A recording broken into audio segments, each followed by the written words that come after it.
Good morning, students. In the previous video, we were discussing the chapter named Diversity and Discrimination. Today, we will continue with the remaining portion. So, up to here, we have completed. Now, we have to start from here. Creating stereotypes. All of us are familiar with gender difference. हम सब लोग जानते हैं कि gender difference हमारी society में कितना ज़्यादा प्रेवलेंट है. What does it mean to be boy or a girl? और जेंडर डिफरेंस क्या है? डिफरेंस एक बॉय और गर्ल में. Okay, many of you would say we are born as boys and girls. बहुत लोग आप में से कहते होंगे कि हम लड़के या लड़की की तरह जन्म लिए हैं. It is a given. What is there to think about. ये दिया है और इसके बारे में सोचने की क्या ज़रूरत है. Let's see if this is the case. हमें ये देखते हैं कि क्या मैटर है इसमें, है ना. Arrange the statement given below in these two sections according to what you think is appropriate for the section. Okay, so you have to, यहाँ पे क्या वो कुछ लाइन्स दी हैं तो हमको इसको चूज़ करके 10 लाइन्स दी हैं. तो कुछ हमें बॉयज़ साइड में लिखना है, कुछ गर्ल्स साइड में लिखना है. ठीक है, तो हम इसमें फर्स्ट चूज़ करते हैं दे आर वेल बिहेव्ड. तो वेल बिहेव्ड तो सबको होना चाहिए, बॉयज़ और गर्ल्स दोनों को ही, बट हम यहाँ पे लिख देते हैं. ठीक है, they are well behaved. They are soft spoken and gentle. So यहाँ पे लिख देते हैं सॉफ्ट स्पोकन और जेंटल जनरली गर्ल्स होती हैं, है ना. तो हम यहाँ पे लिख देंगे they are soft spoken and gentle. फिर दे आर फिज़िकली स्ट्रॉन्ग. तो हम जनरली क्या मान के चलते हैं कि बॉयज़ गर्ल्स के कंपैरिजन में फ़िज़िकली ज़्यादा स्ट्रॉन्ग होते हैं, तो हम बॉयज़ के अंडर लिखेंगे they are physically strong. They are naughty. So we also know, ये भी हम जानते हैं कि बॉयज़ को ज़्यादा नॉटी कंसिडर किया जाता है, तो हम उसको बॉयज़ के अंडर लिखेंगे. They are good at dance and painting. Girls के अंदर लिखेंगे. They don't cry. Boys. They are rowdy. Boys. They are good at sport. Boys. They are good at cooking. Girls. They are emotional. Girls. Okay, तो ये हम इसको इस तरह से लिख देंगे. ये मैंने किस बेसिस पे बताया है, ये एक जो सोसाइटी की मेंटालिटी होती है, मैंने उस बेसिस पे आपको बताया कि इसको इस तरह से डिवाइड करेंगे, ऐसे लिखेंगे बॉयज़ और गर्ल्स के अंडर में, है ना. बट क्या आज के टाइम में ऐसा है कि एक बॉय जनरली गर्ल्स से स्ट्रॉन्ग माना जाता है, बट एक आजकल गर्ल्स ऐसी हैं जो रेसलिंग करती हैं, तो क्या एक गर्ल जो रेसलिंग करती है और एक कॉमन बॉय उससे ज़्यादा स्ट्रॉन्ग होगा? नहीं होगा. तो it depends, all depends on the type of exercise you are doing, type of lifestyle you are living, है ना.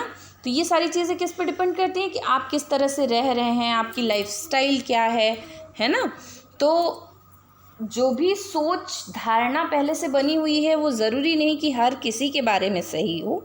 ओके, कई बार गर्ल्स ऐसी होती हैं, जो हम डिफरेंट होटल्स में जाते हैं तो वहाँ पे जो शेफ़ होते हैं, क्या वो गर्ल होते हैं? नहीं होते हैं, शेफ़ बॉयज़ होते हैं, बट वो कितना अच्छा खाना कुक करते हैं, बट हम फिर भी क्या मान के चलते हैं कि girls cook better. Okay, so now check with your teachers help who has put which statement where. Find out and discuss people's reason for doing this. They are qualities you put in for boys, something that boys are born with. तो हम क्या मानते हैं कि boys जो हैं वो कुछ क्वालिटीज़ के साथ जन्म लेते हैं और गर्ल्स जो होती हैं कुछ सर्टेन क्वालिटीज़ के साथ जन्म लेती हैं. बट ऐसा कुछ भी नहीं है. जो भी बॉय या गर्ल जन्म लेते हैं तो वो बिल्कुल ही इक्वल होते हैं. ये डिपेंड करता है कि उनकी अपब्रिंगिंग किस माहौल में हो रही है, उसके अकॉर्डिंग वो उनका नेचर और उनके कैरेक्टरिस्टिक्स डिसाइड होते हैं.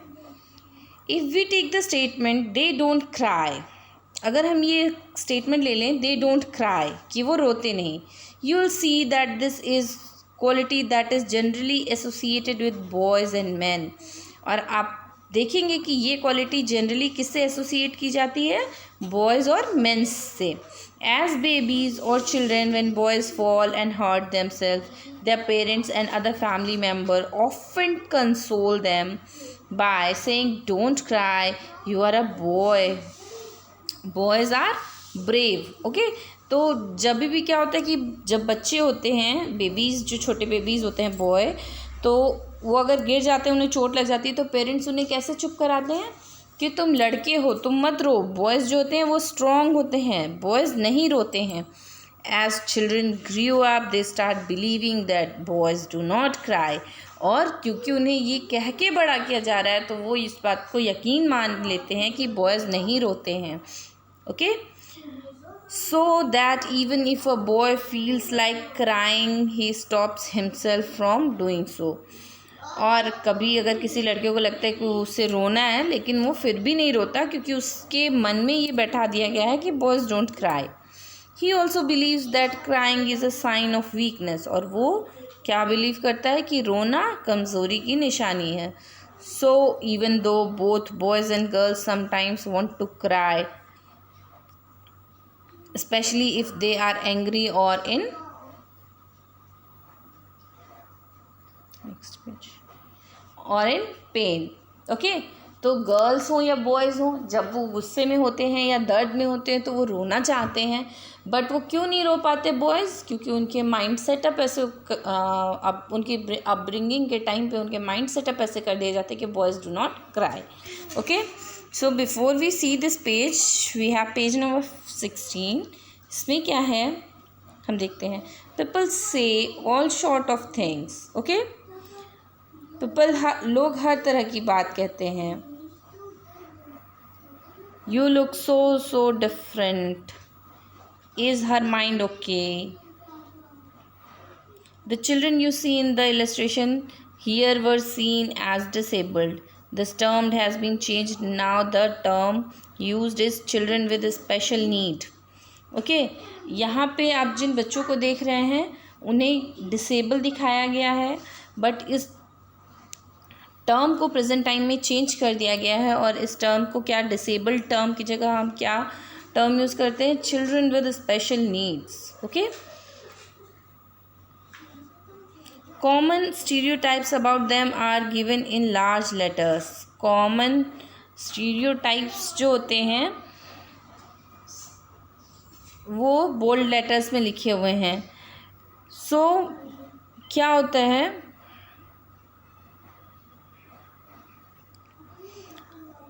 जनरली हम लोगों के बारे में क्या अपनी माइंड सेट कर लेते हैं कि ये डिसेबल्ड है तो ये ऐसा काम नहीं कर सकता या ऐसे नहीं कर सकता. यहाँ पे क्या लिखा है? I am a person, I feel shy from sharing, I want to hide. Okay? And what it is written here? I limp, sorry, words are not very clear. I will discuss this after completing the chapter again. But stereotype क्या set किया गया कि जो disabled हैं वो कुछ भी नहीं कर सकते, उनको कुछ करना नहीं चाहिए. Do you think children with special needs should be a part of regular school और स्टडी इन सेपरेट स्कूल? अब आपको क्या लगता है कि जो डिसेबल्ड स्टूडेंट हैं वो रेगुलर स्कूल में पढ़ने चाहिए या अलग से उनके लिए स्कूल बनाया जाना चाहिए? तो according to me, disabled student or children with a special need should also study with the common students so that they can learn how to behave in a society, okay, in common way. Give reason for your answer. आपको अपने answer के लिए reason देना है, तो मैंने reason दिया. मुझे लगता है कि सारे बच्चों को एक साथ पढ़ना चाहिए ताकि वो अपने आप को हेल्पलेस फील ना करें, अपने आप को डिफरेंट फील ना करें, और वो सारी चीज़ें सीख सकें जो कि एक नॉर्मल चिल्ड्रन सीखता है. और अगर उनके अंदर एबिलिटी होगी तो वो उस चीज़ के साथ ग्रो करेंगे. Okay? So now continuing here. As they grow older, boys learn to teach themselves not to cry. और जैसे जैसे लड़के बड़े होते हैं वो अपने आप को ये सिखाते हैं कि उन्हें रोना नहीं है. If a grown boy cries, then he feels that other will either tease him or laugh at him. और अगर एक बड़ा लड़का कभी भी रोता है तो वो क्या सोचता है कि दूसरे लोग जो हैं उस पर हंसेंगे, चिढ़ाएंगे उसे, है ना। And so he stops himself from doing so in front of others, इसलिए वो अपने आप को रोकता है ऐसा दूसरों के सामने करने से। Okay, this is the way boys are and this is how girls are. तो ये वो है जैसे गर्ल्स और बॉयज़ होते हैं। These are statements we hear constantly and accept without even thinking, and we start believing that each one of us must behave accordingly. We fit all boys and all girls into an image that society create around us. और क्या होता है कि हमें जो बचपन से बताया जाता है उसको हम बिना सोचे समझे एक्सेप्ट कर लेते हैं, और एक क्राइटेरिया जो बॉयज़ के लिए सेट किया हुआ है और एक क्राइटेरिया जो गर्ल्स के लिए सेट किया हुआ है, तो वो सारे बॉयज़ और गर्ल्स अपने आप को उस क्राइटेरिया के अंडर फिट करने में लगे होते हैं, लेकिन ऐसा नहीं होना चाहिए। You can take other statements such as they are soft and gentle or they are well behaved and discuss how these are applied to girls. Do girls possess these qualities at birth or do they learn such behavior from others? What do you think about girls who are not soft and gentle and those who are naughty? Yes, girls in qualities के साथ born तो नहीं होती हैं, जन्म नहीं लेती हैं इन क्वालिटीज़ के साथ कि वो स्टार्टिंग से ही जेंटल हों, सॉफ्ट स्पोकन हो। जब लड़कियां छोटी होती हैं तो वो गुस्सा भी दिखाती हैं, वो शैतानी भी करती हैं, चिड़चिड़ाती भी हैं, बट वो जैसे जैसे बड़े होते जाते हैं तो वो उनको अगर कोई गर्ल घर में ज़ोर से चिल्ला के बात करती है या कुछ शैतानी करती है तो पेरेंट्स क्या कहते हैं, ये तुम्हारा बिहेवियर अच्छा नहीं है, तुम गर्ल हो, तुम्हें ऐसा नहीं होना चाहिए, तुम्हें प्यार से बात करनी चाहिए। लेकिन ये गलत है।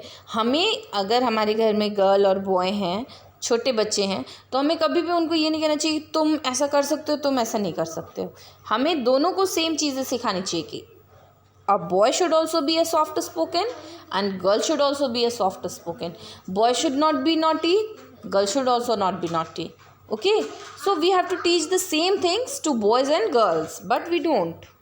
When we fix people into one image, we create a stereotype. और जब हम लोगों को एक इमेज में फिक्स करते हैं तो हम एक स्टीरियोटाइप बनाते हैं। Okay, when people say that those who belong to particular country, religion, sex, race or economic background are stingy, lazy, criminal or dumb, they are using stereotypes. ऐसा होता है ना कि एक पर्टिकुलर जगह के लोगों को या पर्टिकुलर सेक्स के लोगों को, रेस के लोगों को कहा जाता है कि वो ख़राब होते हैं, वो क्रिमिनल्स होते हैं या कुछ भी इस तरह से कहा जाता है।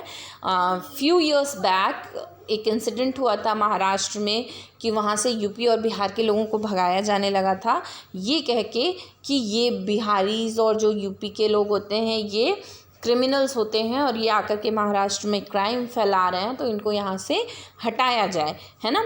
तो ये क्या था कि क्या यूपी और बिहार के सारे लोग क्रिमिनल ही होते हैं? No, it is not true. बहुत सारे अच्छे लोग होते हैं और हर जगह पे कुछ अच्छे लोग होते हैं, कुछ ख़राब लोग होते हैं। तो सेम कंडीशन यूपी और बिहार में भी होती है, बट ये एक स्टीरियोटाइप है जो वहाँ पे एग्जिस्ट कर रहा था लोगों के माइंड में और जिसके वजह से ऐसा हुआ, जो कि नहीं होना चाहिए।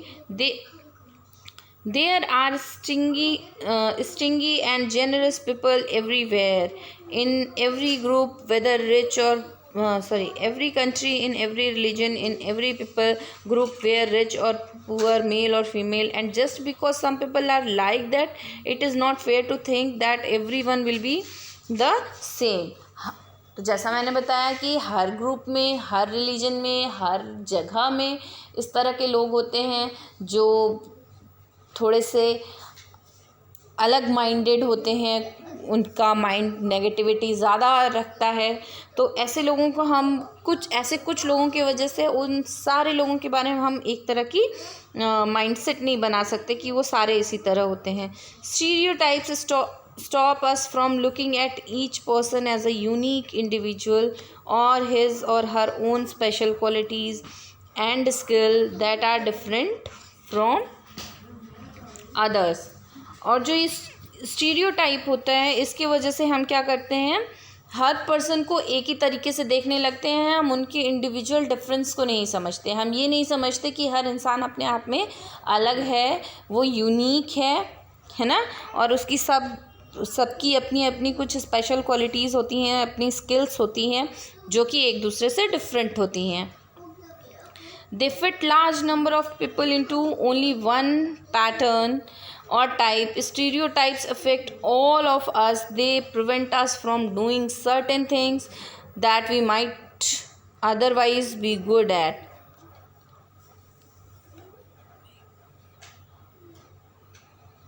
और स्टीरियोटाइप क्या होता है कि क्योंकि हमें एक सर्टेन क्राइटेरिया के अंदर फिट होना होता है, तो उसके वजह से हम जो कर सकते हैं वो करने में असफल हो जाते हैं, हम नहीं कर पाते हैं due to such stereotypes. Okay, so हमारे सोसाइटी में, माइंड में, हमारे पर्सनल माइंडसेट में अगर कोई स्टीरियोटाइप हो, हमें उसे फॉलो नहीं करना चाहिए। हमें उस पर सोचना चाहिए कि क्या ये करेक्ट है या इनकरेक्ट है, हमें ऐसा करना चाहिए या नहीं करना चाहिए, है ना। उसको सोच करके डिसाइड करना चाहिए, किसी भी स्टीरियोटाइप को फॉलो नहीं करना चाहिए। Inequality and discrimination. इनइक्वालिटी और डिस्क्रिमिनेशन क्या है? लोगों के बीच में असमान होने की भावना और अलगाव वाली, लोगों के बीच में भेदभाव करना। डिस्क्रिमिनेशन इज भेदभाव करना, है ना। Discrimination happens when people act on their prejudice और स्टीरियोटाइप्स। डिस्क्रिमिनेशन कब होता है? कि जब वो अपने प्रेजुडाइज और स्टीरियोटाइप्स पे के आधार पे काम करते हैं। If you do something to put other people down, अगर आप कुछ भी ऐसा कर रहे हैं जो दूसरे को नीचा दिखाए। If you stop them from taking part in certain activities and taking up jobs, अगर आप उन्हें रोक रहे हैं कुछ सर्टेन एक्टिविटीज़ में पार्ट लेने के लिए या काम करने के लिए। और stop them from living in certain neighbourhood, और अगर अपने आसपास रहने, एक सर्टेन नेबरहुड में रहने से रोक रहे हैं। Prevent them from taking water from the same well और हैंड पम्प, और not allow them to drink tea in the same cups or glass or as others, you are discriminating against them.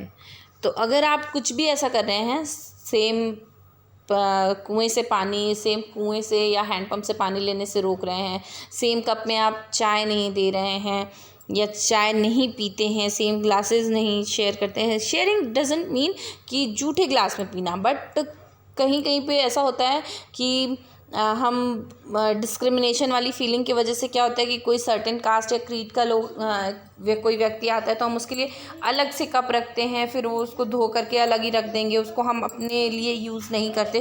तो ये सारी चीज़ें discrimination होती हैं, और ये किसके वजह से होती हैं? प्रेजुडाइज और स्टीरियोटाइप्स की वजह से। Discrimination can take place because of several reasons. Discrimination कई रीजन्स की वजह से हो सकता है। You probably recall from the previous chapter that Sameer 1 and Sameer 2 were different from each other in many ways. आपको पिछले चैप्टर से याद होगा कि समीर 1 और समीर 2 जो थे वो बहुत ही डिफरेंट थे एक दूसरे से। For example, they belonged to different religions, वो अलग अलग रिलीजन से बिलोंग करते थे। This is an aspect of diversity, और ये एक एस्पेक्ट है डाइवर्सिटी का। However this diversity can also be a source of discrimination, और ये डाइवर्सिटी किसका सोर्स हो सकता है? डिस्क्रिमिनेशन का। Group of people who may speak a certain language, follow a particular religion, live in specific regions etcetera may be discriminated against as their customs or practice may be seen as inferior. कई बार क्या होता है कि हम जो religion follow कर रहे होते हैं, हम जो प्रैक्टिसेस फॉलो करते हैं, हम उसको सुपीरियर मानते हैं और बाकी सबको इन्फीरियर मानते हैं। तो ये एक रीज़न होता है डिस्क्रिमिनेशन का। Other difference between the two Samirs was in their economic background, और दूसरा डिफरेंस उन दोनों के बीच में क्या था? इकोनॉमिक बैकग्राउंड का। Sameer 2 was poor. This difference, as you have read earlier, is not from the diversity but of inequality. और ये जो डिफरेंस था, डिस्क्रिमिनेशन था, वो पुअर होने का जो डिस्क्रिमिनेशन था ये डाइवर्सिटी की वजह से नहीं था, ये किसकी वजह से था? इनइक्वालिटी की वजह से। हम जो अमीर होता है उसे जो अमीर होता है वो गरीब को अपने बराबर नहीं समझता है। People who are poor do not have the resources और द मनी। लोग जो गरीब होते हैं उनके पास क्या होता है? बहुत सारे रिसोर्सेज नहीं होते हैं, पैसा नहीं होता है to meet their basic need of food, clothing and shelter, जिससे कि वो अपनी जो बेसिक नीड्स होती हैं फूड, क्लोथिंग और शेल्टर की वो पूरा कर सकें। They experience discrimination in offices, in hospitals, school etcetera, और उनको डिस्क्रिमिनेशन एक्सपीरियंस करना पड़ता है, मतलब उनको भेदभाव का सामना करना पड़ता है। कहाँ पे? जहाँ पे वो काम करते होते हैं, या हॉस्पिटल्स में, स्कूल्स में जहाँ वो पढ़ रहे हैं। Were they are treated badly because they are poor, और क्या वेयर दे आर ट्रीटेड, जहाँ पे उनको बुरी तरह से ट्रीट किया जाता है, क्यों? बस इसलिए क्योंकि वो पुअर हैं। Some people may experience both kind of discrimination, they are poor and they belong to group whose culture is not valued. और कई बार क्या होता है कि कुछ लोग जो हैं वो दोनों तरह के डिस्क्रिमिनेशन को सफ़र कर रहे होते हैं, क्योंकि वो पुअर भी होते हैं, गरीब भी होते हैं, और वो उस कल्चर को फॉलो करते हैं जिसको वैल्यू नहीं किया जाता। Tribals, some religions groups and even particular regions are discriminated against for one or more of these reasons। और बहुत ज़्यादा क्या होता है कि हम लोग किसी पर्टिकुलर जगह के लोगों को डिस्क्रिमिनेट करते हैं, पर्टिकुलर कल्चर के लोगों को डिस्क्रिमिनेट करते हैं, है ना। This will help us understand the way in which caste was use to discriminate against large number of people. और ज़्यादा डिस्क्रिमिनेशन किस वजह से होता था? कास्ट की वजह से, या आज के टाइम पे भी ऐसा होता है। हम अपनी सोसाइटी में ऐसा कई लोगों ने एक्सपीरियंस किया होगा कि कास्ट के बेसिस पे डिस्क्रिमिनेशन किया जाता है। On being discriminated against, people are engaged in different kind of work like teaching, carpentry, pottery, weaving, fishing, farming, etc. to earn a livelihood. However, certain kind of work are valued more than other. लोग जो होते हैं society में वो किसी भी cast से हों, किसी भी रिलीजन से हों, हर कोई कुछ ना कुछ काम करता है अपना लाइवलीहुड अर्न करने के लिए। कैसे काम करते हैं? Like teaching, carpentry, pottery, weaving, fishing, farming, है ना। इस तरह के डिफरेंट काम लोग करते हैं।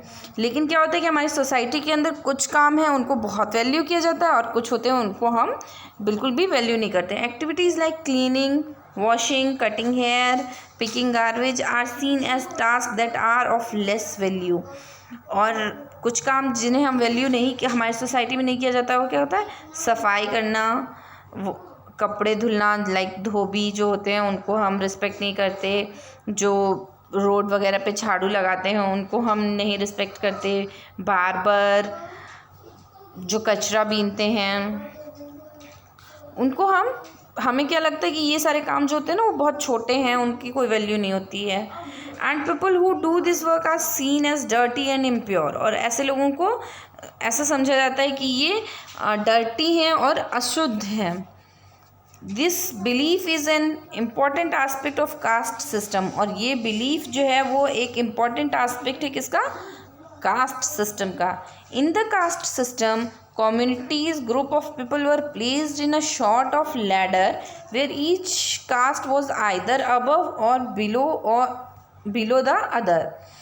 और जो कास्ट सिस्टम है वो सीढ़ियों की तरह बना हुआ है जिसमें कोई ऊपर है और कोई नीचे है। those who placed themselves at the top of this ladder called themselves upper caste and saw themselves as superior। Okay, जो ऊपर हैं वो उनको अपने आप को अपर कास्ट समझते हैं और अपने आप को सुपीरियर, बड़ा समझते हैं, है ना। The groups who were placed at the bottom of the ladder were seen as unworthy and called untouchables। और वो ग्रुप जिनको नीचे प्लेस किया गया था उनको क्या?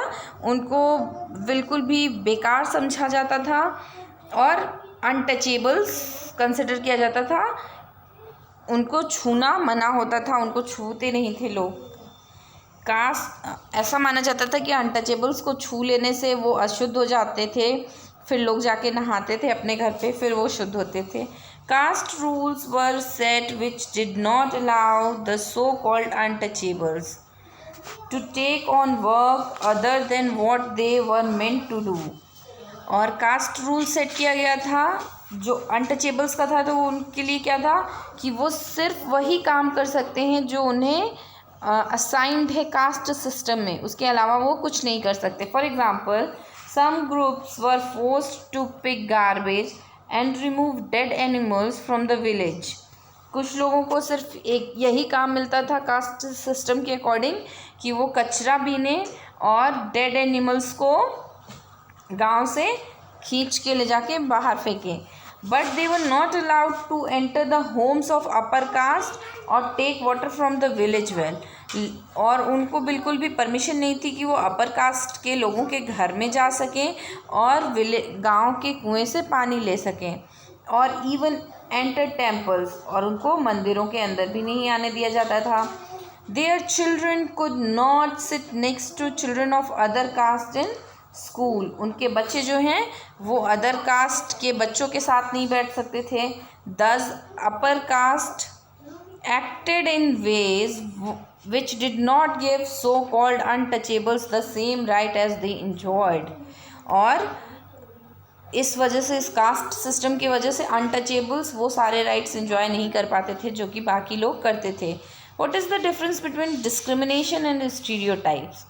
स्टीरियोटाइप्स और डिस्क्रिमिनेशन के बीच में क्या डिफरेंस है? डिफरेंस क्या है? स्टीरियोटाइप एक सर्टेन क्राइटेरिया सेट है कुछ पर्टिकुलर लोगों के लिए या हर चीज़ के लिए, ये एक क्राइटेरिया सेट है जिसके अंदर लोग अपने आप को फिट करना चाहते हैं। और डिस्क्रिमिनेशन क्या है?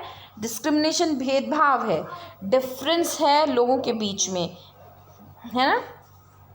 How do you think a person who is discriminated against might feel?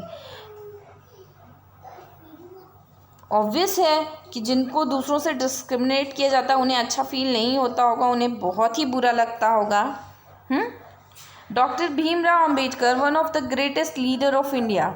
Doctor Bhimrao Ambedkar India के बहुत बड़े लीडर थे। Shares his first experience of caste based discrimination which took place in 1901 when he was just 9 year old। और वो बताते हैं कि उनके साथ कास्ट डिस्क्रिमिनेशन पहली बार हुआ था 1901 में, जब वो 9 साल के थे। He had gone with his brother and cousin to meet his father in Koregaon which is now in Maharashtra. वो अपने भाई और कज़न्स के साथ अपने फादर से मिलने गए थे जो कि कोरेगांव है। कहाँ है? अभी वो महाराष्ट्र में सिचुएटेड है। Long did we wait, but no one turned up. An hour elapsed, and the station master come to inquire. He asked us for our tickets. We showed them to him. He asked us why we tarried. We told him that we were bound of Koregaon and that we were waiting for father or his servant to come, but that neither had turned up and that we did not know how to reach Koregaon. Okay, we were well dressed children. From our dress or talk, no one could make out that we were children of untouchables. Indeed, the station master was quite sure we were Brahmin children and was extremely touched at the plight in which he found us. As is usual among the Hindus, the station master asked us who we were. Without a moment thought, I blurted out that we were Mahars. Mahars is one of the community which were treated as untouchable in the Bombay Presidency. He was stunned. His face underwent a sudden change. We could see that he was overpowered by a strange feeling of repulsion As soon as he heard my reply, he went away to his room and we stood where we were. 15 to 20 minutes elapsed. The sun was almost setting. Our father had not turned up, nor had he sent his servant, and now the station master had also left us. We were quite bewildered, and the joy and happiness which we felt at the beginning of journey gave way to feeling of extreme sadness. अब क्या हुआ कि उनके साथ क्या हुआ था कि वो अपने कज़न और ब्रदर के साथ गए थे वहाँ कोरेगांव अपने फादर से मिलने, जहाँ की स्टेशन पे उनके फादर या उनका सर्वेंट उनको लेने आने वाला था। बट जब वो वहाँ पे काफ़ी टाइम तक वेट कर रहे थे तो कोई नहीं आया उन्हें लेने, और उन्हें वहाँ का रास्ता नहीं पता था। वो स्टेशन पे वेट कर रहे थे, तभी स्टेशन मास्टर और उन्होंने अच्छे कपड़े पहने हुए थे, अच्छे से बात कर रहे थे। तो जब स्टेशन मास्टर वहाँ पे आया, उससे लगा कि वो ब्राह्मण्स हैं और वो बात करने लगे। उनसे पूछा कि कहाँ जाना है, क्या प्रॉब्लम है। उन्होंने बताया। फिर स्टेशन मास्टर ने पूछा कि आप लोग कौन हैं, तो उन्होंने बताया कि वो एक सर्टेन कम्युनिटी से बिलोंग करते हैं, जिस कम्युनिटी का नाम क्या है, महार्स है, जो कि महाराष्ट्र में अनटचेबल कंसिडर किया जाता है। तो वो बहुत ही सरप्राइज़ हो गया और वो ख़राब फील करने लगा और वापस अपने रूम में जाके बैठ गया। और वो डॉक्टर भीमराव अंबेडकर वहाँ पे वेट करते रह गए और ऑलमोस्ट सनसेट होने वाला था और उनके फादर या उनका सर्वेंट अभी तक उन्हें लेने नहीं आए थे। और जबकि जर्नी के स्टार्टिंग में वो बहुत ही खुश थे, लेकिन क्योंकि उन्हें वहाँ पे बहुत वेट करना पड़ा, वहाँ कोई लेने नहीं आया, तो वो बहुत ही ज़्यादा दुखी हुए। After half an hour the station master returned and asked us what we proposed to do. तो फिर स्टेशन मास्टर फिर आधे घंटे बाद उनके पास आता है और पूछता है कि अब तुम लोग क्या करोगे। We said that if we could get a bullock cart on hire we would go to Koregaon, and if it was not very far we would like to start straightway. There were many bull carts playing for hire, but my reply to the station master that we were Mahars had gone round among the cartmen and not one of them was prepared to suffer being polluted and to demean himself carrying passenger of the untouchable classes. तो station master आधे घंटे बाद आकर के उनसे पूछता है कि अब तुम लोग क्या करोगे। तो वो बोलते हैं कि उन्हें अगर बुलॉक कार्ट मिल जाए तो उससे वो जाना चाहेंगे और कोरेगांव, और अगर पास में होगा तो वो पैदल जाएंगे। फिर स्टेशन मास्टर पूछते हैं कि इतने सारे बुलॉक कार्ट्स हैं यहाँ पे, तो वो बताते कि वो गए थे हायर करने, तो कोई भी उनको अपने कार्ट में ले जाना नहीं चाहता है, अपनी कार्ट को पोल्यूट नहीं करना चाहता है by carrying untouchable passengers. We were prepared to pay double the fare, but we found that the money did not work. और वो डबल पैसे देने के लिए तैयार थे, लेकिन उन्हें पता चला कि पैसे से काम नहीं बनेगा। The station master who was negotiating on our